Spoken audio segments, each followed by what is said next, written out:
All right. I did my project on Josiah, and there's a lot. There's a lot to talk about. I was going to choose either Hezekiah or Josiah because of their reputation for being good kings. I chose Josiah, not really knowing what I was getting into. But I was very, very happy and grateful that I did afterwards. So here's my presentation on Josiah. All right, so the handout, first you see a synoptic analysis. And if you want to go through the handout, you're able to see the footnotes as well. The footnotes you can see on the screen, but you can't see in the presentation what you can see on your handout. So if you want to refer to your handout a few times. So as you can see, the chronicler is true to form, and he edits the story quite a bit from the story in Kings. And you call this in scholarship the Deuteronomistic version, which is believed kind of like a scholarly consensus of the King's source and the Chronicles source. So it's clear from the very beginning that there's major differences. But I think we've all discovered that in our presentations. Of each king's reign, there are major differences. So this is nothing new. But we're going to talk about what is different. All right, there are three main differences that I found. The chronology of the early Josiah's reign and the finding of the book of the law, Josiah's Passover celebration, and a detailed account of Josiah's tragic and ironic death. All right. So if you compare and contrast the chronicler's version with Kings' version, you start with Kings because scholarly consensus believes that that's the source where Chronicles got his work from. Okay, so we'll start with the source, or the perceived source. The source that scholars have a consensus about. The chronology of the early Josiah's reign in Kings, number one, there's a familiar form for the king's introduction. When the king began to reign, how long he reigned for, his mother's name and his mother's identity, an evaluation of the king as good or evil. In Kings, Josiah, in the 18th year of his reign, there's a huge transformation in his story. All right? He decides to repair or restore the temple, and through that restoration, he finds a major discovery which changes the course of his kingship. So the restoration of the temple leads to the discovery of... Just put X. Okay. That's X. There. All right. Leads to the discovery of the book of the law. Josiah's conversion of heart and Huldah's favorable prophecy for Josiah. All right, so if you compare and contrast both side by side, there are some similarities, but there are also some differences. Chronicles starts with a familiar formula of the king's introduction. You have when the king began to reign, how long he reigned for, an evaluation of him as good or evil. But from the very beginning, there's a small redaction or an editing of the mother's name. Okay, so this is so interesting to me because it doesn't take the chronicler long at all to change the narrative. In fact, after the first verse, he starts changing the narrative of Josiah's reign. So the verse that's in common with Kings is Josiah.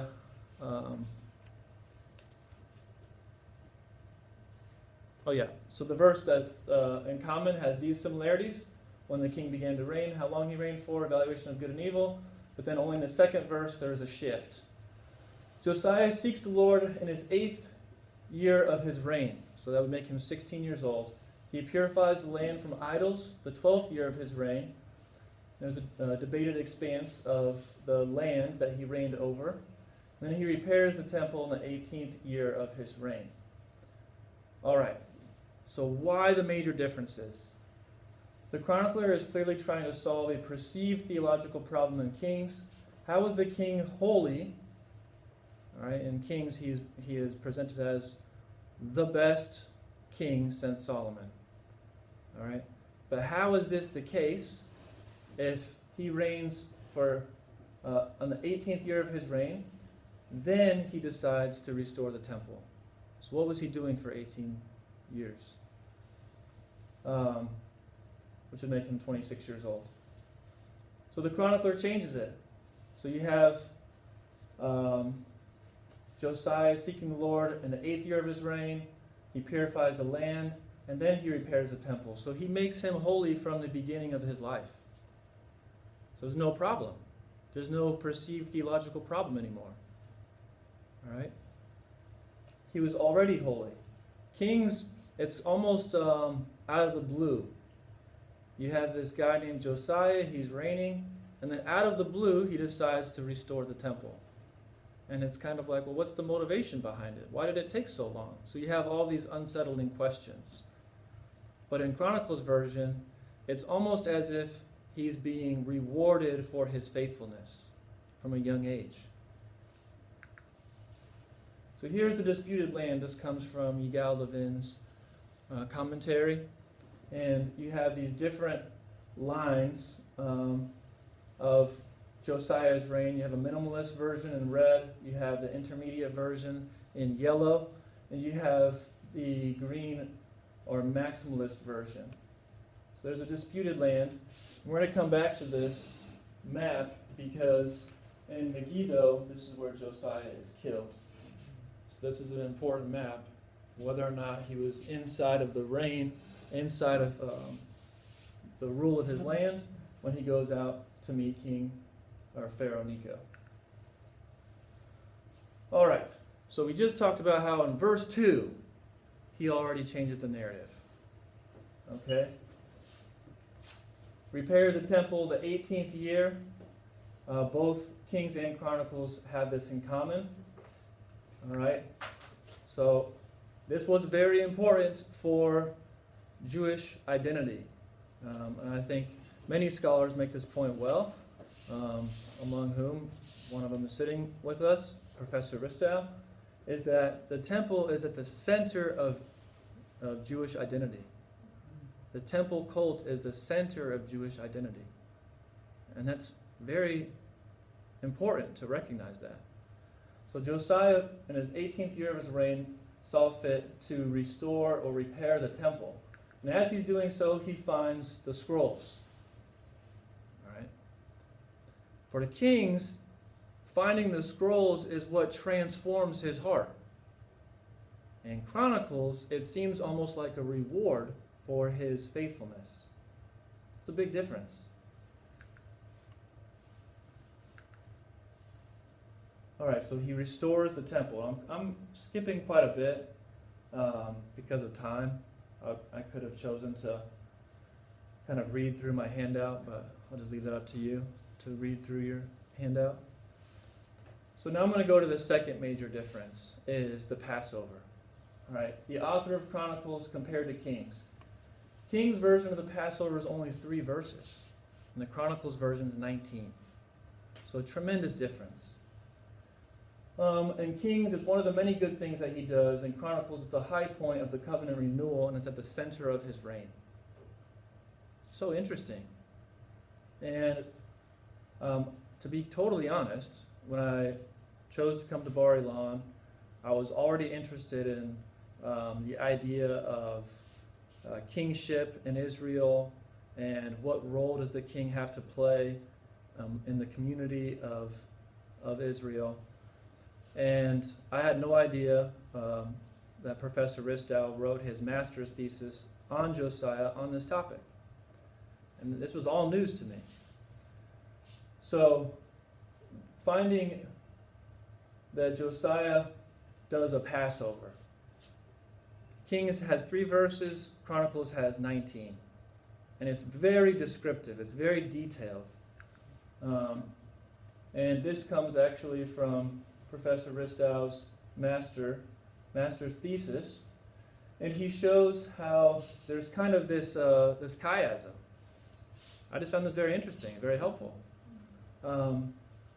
That well, there's a lot of different structures that is shown on this diagram, but what I see when I look at this is near the center of his reign is the concluding summary in 2 Chronicles 34:33, and you have the covenant and the temple, and you have the Passover. So it's near the center of the narrative is this covenant renewal and the high point of the Passover. Okay, and again, there's so much to talk about. I'm only choosing a few things. So let's talk about this Passover. And we already really have spoken about the Passover. I won't go into too much detail.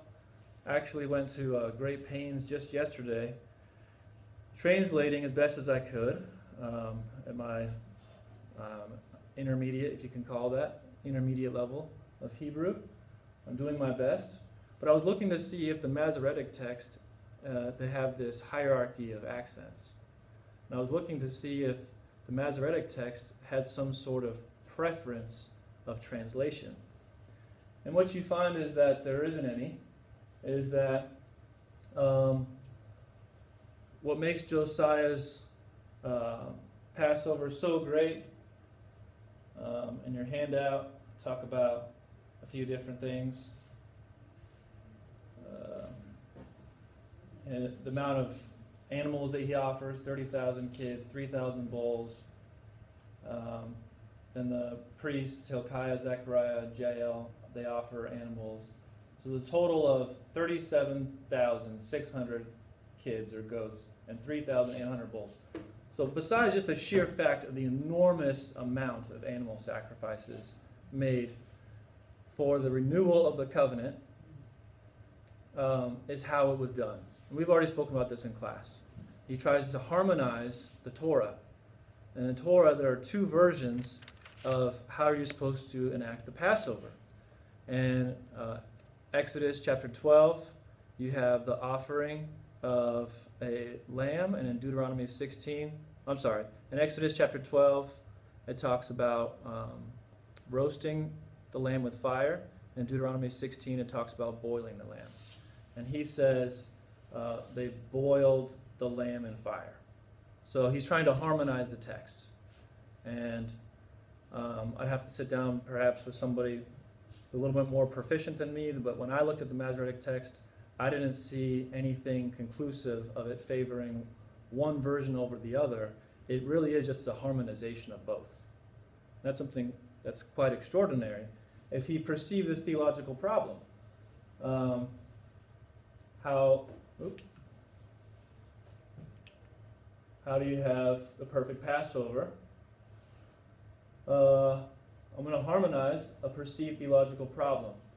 They shall eat the meat roasted, you shall boil it. They shall roast the lamb with fire. All right. So he's, in my opinion, he's trying to solve theological problems. So you can look at the chronicler as an author, as a type of a theologian. And this is what Dr. Klein is very famous for, the title Chronicles, the chronicler as theologian. So I find that very helpful in order to understand him. Okay, but the most interesting thing out of all is his death. The author of Chronicles compared to Kings, difference in lengths. Kings has 7 verses, 3-step cause and effect process, and narrator's voice. Okay, Pharaoh went out to the king of Assyria. Josiah goes out to meet him, and Pharaoh slew him when he saw him. That's the account in Kings. Very cut and dry. There's 3-step process, cause and effect.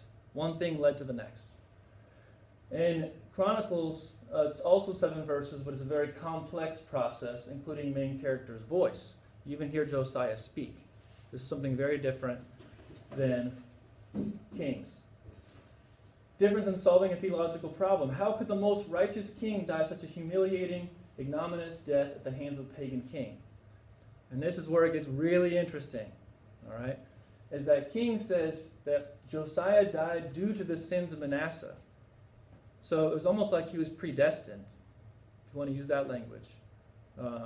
Or there was corporeal punishment. He was being punished or corporate punishment, I think is the correct phrase, corporate punishment for the sins of his fathers, right?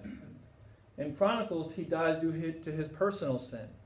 But I think that the scholar Boda does a good job, that it's not just this simple compare and contrast of corporate sin versus personal sin, personal reward and retribution. It's not so cut and dry. In Chronicles, he dies due to his personal sin and also due to corporate punishment.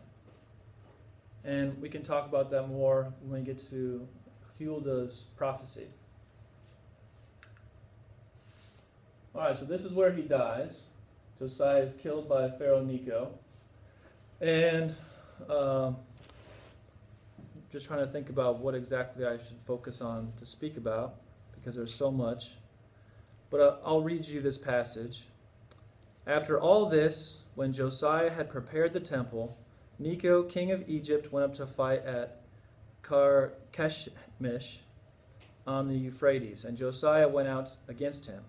But he sent envoys to him, saying, "What have we to do with each other, king of Judah? I am not coming against you this day, but against the house with which I am at war, and God has commanded me to make haste. Cease opposing God." And in Hebrew is Elohim. Cease opposing your God. So he's speaking in his language. Who is with me, unless he destroy you. Nevertheless, Josiah would not turn away from him, but disguised himself in order to fight against him. He did not listen to the words of Necho from the mouth of God, but joined battle in the plain of Megiddo, or however you pronounce that. So, what's so interesting is that in the king's account, it was predestined to happen, is that Josiah was being punished for the sins of Manasseh. But in Chronicles' account, he dies due to his obstinance or stubbornness. He wasn't able to discern the word of God as spoken through Pharaoh Necho. And now this comes into a really big conversation about normally God speaks through prophets. But here God is speaking through this foreign king. What I find interesting is that Dr. Aviaz, who's the chair of the Bible department here at Bar Ilan, normally people just say, the king's account shows that Josiah died due to Manasseh's sins. It's explicit in the text. But Dr. Aviaz says, well, it also does not include Josiah seeking a prophet. Now, normally, before a king goes to battle in Israel, before a king goes to battle in Judah, they're supposed to consult a prophet. All right? But Josiah, there's no mention of him even attempting to consult a prophet. So Dr. Aviaz believes that it's not only due to the sins of Manasseh, but it's also because he doesn't consult a prophet, and that's implied in Kings. So he has an article about this. So I find that interesting. So there's so much to talk about, so let's just keep going. Various interpretations, including extra-biblical sources. Extra-biblical, outside of the Bible, or outside of the accepted canonical text of the Hebrew Bible. First Esdras, chapter 1. It attributes Josiah's death directly to the hands of God on behalf of his personal sin. So what's happening now is you have these two accounts. One explicitly says that Josiah died because of the sins of Manasseh, kings. The other says that he died because of his stubbornness. He did not listen to the word of God as spoken through Pharaoh. Chronicles. So you have these two competing narratives. Now what do you do with them? What it seems like Esdras does is Esdras makes Josiah's death directly from the hand of God. So it almost excludes Pharaoh from the equation. That God kills Josiah because of his personal sin. Then you have Sirach, 49. He's an exemplary, ideal figure. All sinned greatly except David, Hezekiah, and Josiah. So he's among this list of greats. Then you have Josephus' Antiquities. He died due to the causes of fate or destiny. Then you have Jeremiah's Latin Vulgate, translating Josiah as a tragic hero in battle, saying he did not even consider turning back. So he's now this hero, but it's a tragedy. And then Aramaic Targum, Pharaoh speaks on behalf of his pagan idol, but Josiah failed to consult a prophet before going into battle. So you have all of these different interpretations, and they're trying to reconcile these two competing narratives in Kings and in Chronicles.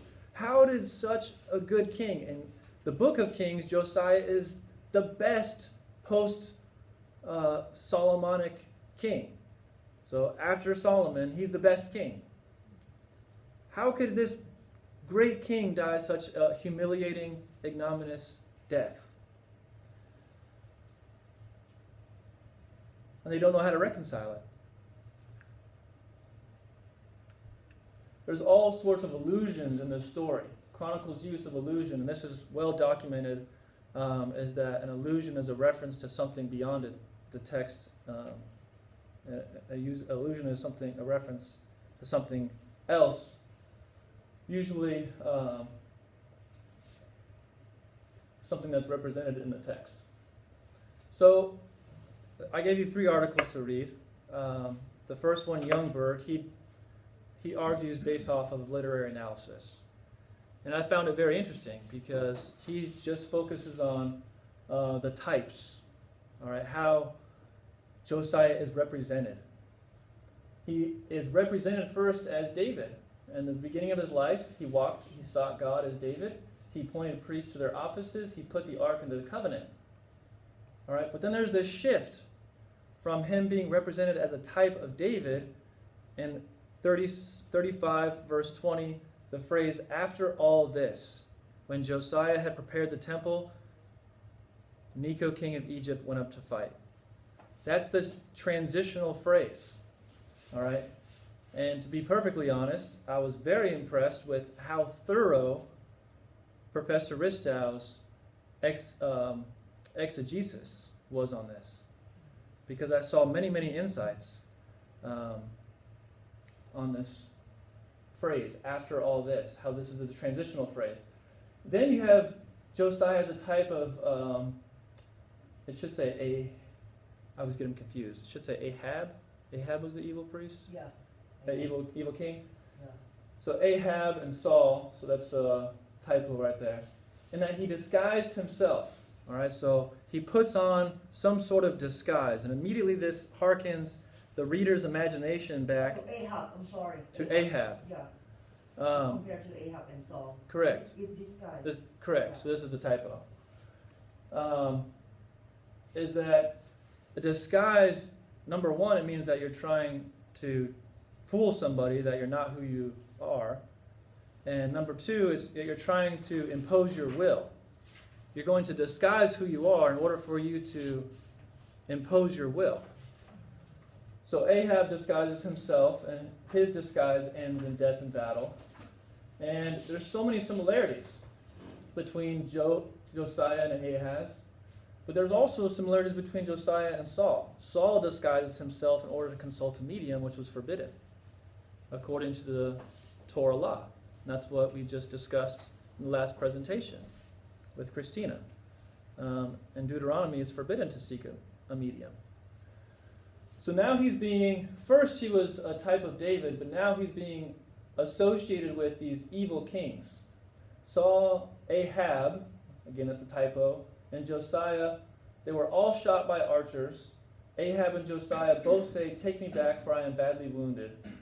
And then you can even make an argument, as Youngberg did, that Josiah's Passover is tied all the way back to Samuel, which makes it tied to Saul's. So here's this portrait of a split character. So if we're going to do a character analysis, you have, is he a good king or is he a bad king? Well, it seems like the literary devices that are used, they make him a split character. He's both good and bad. Right? It seems obvious. He's a split character, albeit good, that tragically died due to willful sin. What is the ultimate meaning of this narrative? It's so mysterious. It's so multi-layered. Okay. So here, and forgive me if I miscategorized you, but here's my interpretation, my understanding of different scholars, how they deal with Josiah's death. Because it's very significant for the history of This is your handout? Israel. Yeah. I don't think so. Oh, okay. I don't remember what I did. I was, All right. yeah, I was trying to limit myself to the 6 pages rule, and I went way over that already. All right. So here's what I saw in all of my reading, and I've read extensively. This topic really excites me. Of how do we understand Josiah's death? And these are scholarly debates that are still happening today. Now, I put these scholars into 3 categories. There's a hermeneutic of dual narrative. Now, hermeneutic means interpretation. Okay, so you have these 2 narratives in Kings and Chronicles, and there's no way to reconcile them. Rabbi Yahim Angel, he calls this dialogic narrative, these 2 narratives that must be spoken together and not try to harmonize. And you don't really question it. You just take them both together. Yaakov Beasley follows this, and then Dalamacher seems to follow this as well in his article. And there's a relationship between canon and community, identity and ethos. But this seems like it's not a perfect explanation. You just take both of them together. They almost sound like they're contradicting one another. What do I do with the legacy of Josiah? So then there's this What does hermeneutic mean again? interpretation. Oh, okay. Then there's this hermeneutic of rupture or hermeneutic of split. And I would say that based on my reading, you have this in Riley in his book or his text, King and Cultist, and Professor Ristow's textual analysis, and in Youngberg's literary analysis, is that it seems like there's this permanent transference, all right, using the language of Professor Ristow. And I think it's a difficult topic, but I'll just say this, that in one sense, the transference of the kingdom is undeniable. And I think Professor Ristow does a great job in his master's thesis and in his publication of the text on King Josiah, is that it's undeniable there's a transference of power, of authority, after Josiah dies. Once Josiah dies, all of a sudden, you have this transference of power, and some scholars even argue at the moment that Josiah dies, that's when the southern kingdom goes into exile. And you can't argue this, that there's a transference of power, because Nico speaks in the words of God, and I think I don't remember what I put on here. Nico speaks in the words of God, and most explicitly, Cyrus speaks in the words of the Lord. But the question is the transference of power temporary or permanent? And then you have this last hermeneutic or last interpretation of implied continuity. That means that there's a split, but the split's going to be temporary, and the chronicler is intending to show you, or he's trying to show you, that the Davidic dynasty will rule again. And I found this in Boda's textual analysis of 2 Chronicles and Dr. Hahn's analysis, theological commentary. Knoppers even says this in his commentary on 1 Chronicles 1 through 9, and Williamson on commentary on 1 Chronicles 1 through 9. Okay, so personal observations and conclusions. In order to understand the intentions of Chronicles, it is necessary to understand the time. It was written in the late Persian period during the return from exile, despite the ending of Cyrus's edict for the community in the present. So even though it's written to sound like Cyrus just made this proclamation, people have already started to return. So the time period I think is best is written in the late Persian period, when the return from exile already is happening. The audience is written to all Israel as inspiration to return, the word aliyah, to go up from exile to help rebuild the temple in Jerusalem. The genre, the chronicler presents work as history, but gives many indications that he is writing interpretive history, or prophetic history, or a theological history.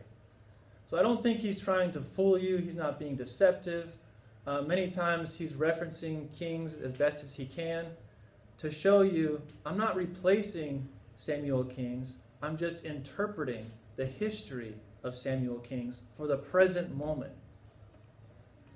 The overall message, acknowledging Israel as theocentric, reinstituting worship at the temple in Jerusalem, and then a temporary transference of kingdom to foreign powers and impressing urgency of obedience to Yahweh. So that's my conclusion. I know there's going to be a lot of questions. Can you